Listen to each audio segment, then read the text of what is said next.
Vous le voyez autour de moi, je me trouve au village des athlètes du Ironman d'Ottawa parce que c'est dans quelques heures qu'on va donner le coup d'envoi pour cette deuxième édition. C'est plus de 3000 athlètes et leurs familles qui seront dans la région cette fin de semaine. Donc, on s'est posé la question à savoir quelles seront les retombées économiques. Grosso modo, juste pour le déplacement pour la fin de semaine, on est autour des 3000 Et au moins 3 000 à 4 000 A few $1,000 probably between hotel, food, buying merchandise. Vélo, course et nage, les athlètes qui s'entraînent pour les Ironman doivent sortir leur portefeuille pour participer à de tels événements.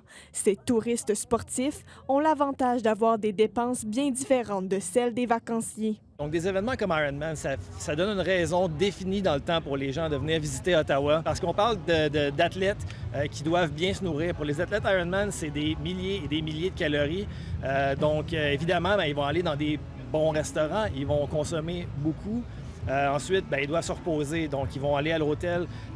Ils ne lésineront pas sur la qualité de l'hôtel en tant que tel parce qu'il faut être en forme pour faire la course Ironman. Ce sont 8 millions de dollars en retombées économiques qui sont espérés en une fin de semaine. Avec les familles et amis des athlètes, à peu près 10 000 personnes sont attendues dans la capitale fédérale sur plusieurs jours, ce qui en fait l'un des plus gros événements à Ottawa. On voit que de plus en plus, ces grandes manifestations, que ce soit des semi-marathons, des marathons, des triathlons, etc., sont gérés maintenant par des organisations professionnelles. Il y a vraiment une professionnalisation qui s'est faite. Cette deuxième édition du Ironman d'Ottawa accueille 7 plus d'athlètes internationaux que l'année dernière.